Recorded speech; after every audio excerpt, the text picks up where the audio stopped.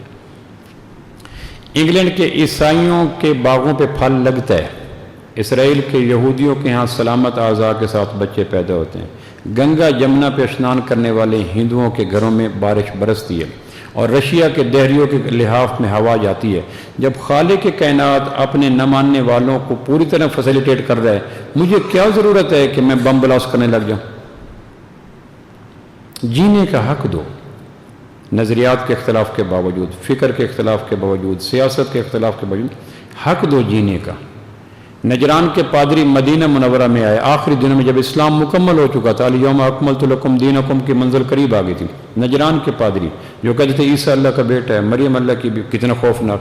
بریلی دیوبندی میں اختلاف تو نہیں ہے جو عیسائی اور مسلمان میں، یہ پادری ہے اور اللہ کے محبوب سے مباہلہ کرنے کے لیے ہے۔ مباہلہ مناظرے کی پیک ہوتی ہے کہ آپ غلط ہیں، ہم صحیح ہیں۔ تو آپ نے کہا چلو بیٹھو، مہمان ہو، آئے ہو، نجران سے آئے ہو، کھاؤ پیو۔ پھر آپ نے صحابہ کو کہا یہ میرے مہمان ہیں، ان کو سرو میں کروں گا، تم نہیں کرو گے۔ کون کر رہا ہے، کس کی کر رہا ہے، اس پہ ذرا تنہائی میں سوچنا، یہ میرے مہمان ہیں۔ پھر آپ کو رات کو ان کی خیر خبر لیتے، کھانا پینا پوچھتے۔ آپ نے کہا آئے جو مباہلہ بھی کر لیں گے، ٹھہرو، حسن اخلاق دے رہے ہیں، کھاؤ پیو بیٹھو۔ پھر انہوں نے کہا یہ ہم نے اپنی عبادت کرنی ہے، اپنے مسجد نبوی نجران کے پادریوں کی عبادت کے لیے صحابہ سے خالی کروا دی۔ لیٹرلی انہوں نے نماز پڑھنی تھی مشرق کی طرف منہ کر کے۔ عیسائی عملاً سیرت کی کتابیں گونج کے کہہ رہی ہیں، پہلی صدی میں آمنہ کے لال نے اپنی موجودگی میں نجران کے پادریوں کے لیے 10 ہجری کو مسجد نبوی میں ان کی عبادت کا اہتمام کروایا۔ اب اس کا کوئی جھونکا ہمارے یہاں پہنچا؟ ہمارے ہاں دوسرے مسلک کا مسجد نماز پڑھنے کے لیے آ جائے، کابینہ کمرے کے اندر میٹنگ بلا لیتی ہے، یہ کیوں آ گیا؟ آنے دو، اللہ کا گھر ہے۔ اتنی حبس ہے، اتنی گھٹن ہے، اتنی تنگی ذہن ہے، مت پوچھو۔ اللہ کے بندوں کے ساتھ اچھا سلوک کرو، بیوی ہو، بچے ہوں، بہن ہو، بھائی ہوں، ماں ہوں، باپ ہوں، پڑوسی ہوں۔ ابن عمر کے گھر میں آیا، کیا پکایا؟ کہ بکرا۔ کہ پڑوسی کو دیا ہے؟ کہ وہ تو عیسائی ہے یا یہودی ہے۔ کہ پڑوسی کے لیے پڑوسی ہونا ضروری ہوتا ہے، پڑوسی کے لیے کلمہ گو ہونا ضروری نہیں ہوتا۔ جب تک اس کے گھر میں نہیں جائے گا میں نہیں کھاؤں گا۔ یہ پہلی صدی کا حسن اخلاق تھا جس کو اب ڈائجسٹ کرنا مشکل ہے۔ مسلک کی پگڈنڈیوں پہ چلنے والے کم نصیبوں کے لیے سیرت نبوی کے رواداری کی باتوں کو اللہ کی قسم ہضم کرنا مسئلہ مروڑ ہو جاتا ہے، پیٹ دکھنے لگتا ہے کہ یہ کیا۔ ہم تو بالکل ایک نیا میکنزم شو کر چکے ہیں۔ یہود بخاری کی روایت ہے، یہودی عورت کا جنازہ گزرا اور آپ اس کے عزیز و اقارب کی تسلی کے لیے کھڑے ہو گئے، یہودی عورت کا، اور صحابہ نے کہا انہا یہودیہ۔ اللہ کے نبی یہ ہے انسانوں کا، جینے دو، ہر ایک کے حق ہیں، اس کو دو۔ اس کے چھوٹی چھوٹی باتوں پر سیکھ پاؤنا یہ نہیں۔ عجب واعظ کی دینداری ہے یا رب، عداوت ہے اسے سارے جہاں سے۔ چھوٹی چھوٹی بات پر پھٹ جانا، سیکھ پاؤ جانا، اسلام کا ایسے تعلق ہی کوئی نہیں۔ صبر، ضبط، تواضع۔ آپ کھڑے ہو گئے، صحابہ نے کہا گزر گئی لاش، آپ نے کہا، صحابہ نے کہا انہا یہودی ہے، یہ یہودی عورت تھی۔ آپ نے کہا میرے کھڑے ہونے سے یہودی عورت کے ساتھ گزرنے والے سوگواروں کے زخم پہ مرہم تو آیا ہوگا، ڈریسنگ تو ہوئی ہوگی۔ کہاں کہ یہی تو اسلام کہتا ہے، ہر پھٹے ہوئے سینوں کو سینے کا اہتمام کرو، بیوی سے برا سلوک نہ کرو، ماں باپ کے ساتھ برا سلوک نہ کرو، اولاد کو بات بات پہ ذلیل نہ کرو۔ یا بنیہ، او میرے پیارے بیٹے۔ لقمان کا جو اسلوب گفتگو ہے بچے کے ساتھ نا، یا بنیہ یا بنیہ یا بنیہ، اولاد نعمت ہے، نبی نبوت کے بعد اولاد مانگتا ہے، اگر اللہ نے دی ہے تو چھوٹی چھوٹی بات پہ ذلیل نہ کرو اولاد کو۔ اکرموا اولادکم، اولاد کی عزت کرو، دوستوں کے سامنے ذلیل کرنا، بیوی کے سامنے ذلیل، ایسا نہ کرو۔ اور بیوی کو کلمے کے نام پہ بیوی بنا کے لائے ہو، اس کے بہن بھائیوں کو رسوا نہ کرو کلمے کے نام پہ۔ اللہ تمہیں وہ داماد دے جس طرح تم کسی کے داماد ہو تو تم مطمئن رہو گے۔ آخر دامادی کا سلسلہ ختم تو نہیں ہوگا میرے بعد، نسل نو تو چلے گی، میرا بھی کوئی داماد بنے گا۔ میں سوچوں جو کسی کی بیٹی کا داماد بن کے میں اس کو سلوک دے رہا ہوں، کیا میرا داماد ایسا کرے تو میرے لیے خوشگوار ہوگا؟ تو پھر تھوڑا سا سوچ دینا، ایسا نہ کرو۔ ایک صحابی نے کہا اللہ کہ نبی اللہ آپ کو مکہ کا فاتح بنا دے، فتح الباری میں روایت ہے، مکہ کا فاتح بنا دے۔ میں نے منت مانی تھی کہ بیت اللہ کے دہلیز کو بوسہ دوں گا۔ 8 ہجری جمعے کا دن 20 رمضان ظہر کی نماز پہ اللہ کے محبوب نے بلال سے بیت اللہ کی چھت پہ اذان دلوا کر مکہ کی فتح کا اعلان کر دیا۔ دنیا حیران ہے کہ کیسے ہو گیا۔ فجر کی نماز کے وقت مر ظہران سے مدینہ نماز پڑھ کے آپ داخل ہوئے مکہ میں، اور ظہر کی نماز کے بعد بیت اللہ کی چھت پہ سیدنا بلال اذان دے رہے تھے۔ اتنے کم وقت میں قتل و غارت کوئی نہیں، اذان فتح ہو گیا۔ حالانکہ مکہ والوں کے لیے ڈیتھ وارنٹ تھا مکہ پہ مسلمانوں کا قبضہ تسلیم کرنا۔ ان کی سیادت، عزت، نیابت، قیادت، عزت سارا تو مکہ کے ساتھ تھی۔ مکہ چھن گیا، چپ کر گیا۔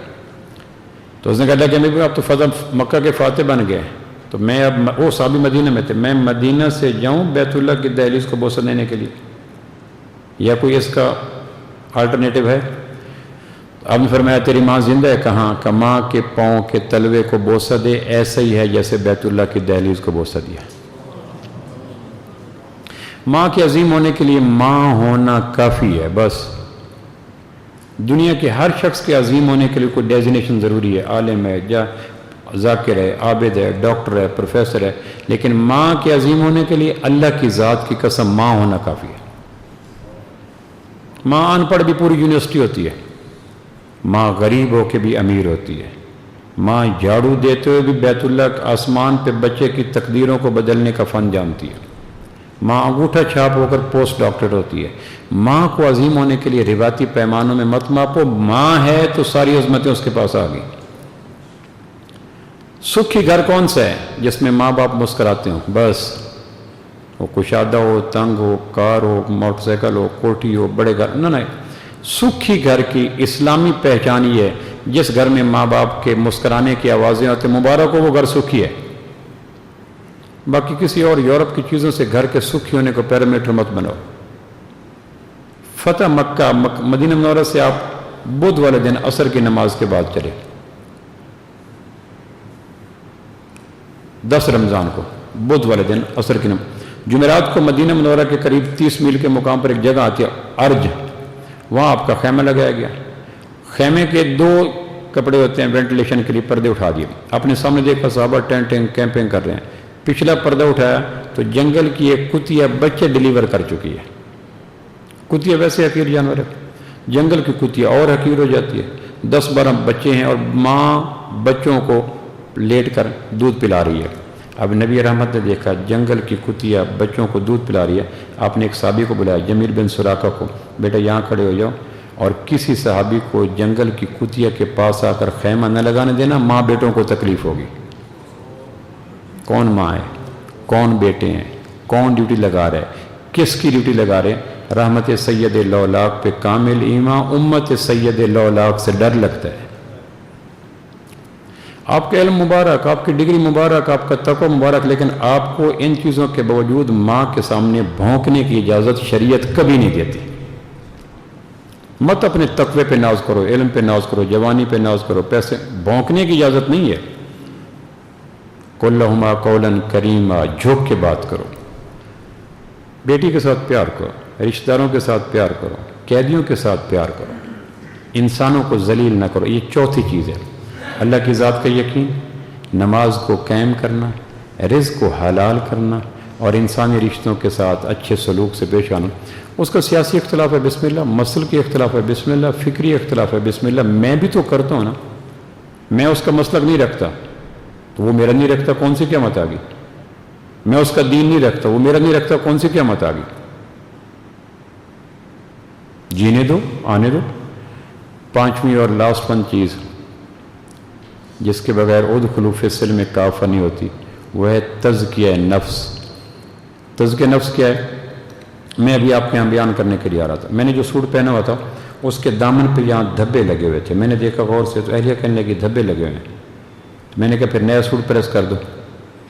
اب وہ دھبے کوئی ایسی چیز نہیں ہے جو آپ کے جن کے سامنے آ رہا ہوں ان کی قمیضوں پہ دھبے لگتے ہیں، دامن پہ دھبے لگتے ہیں، یہ کامن چیز ہے، لیکن میں نے آپ کے سامنے پیش ہونے سے پہلے دھبے والا قمیض اتار کے صاف پہن لیا۔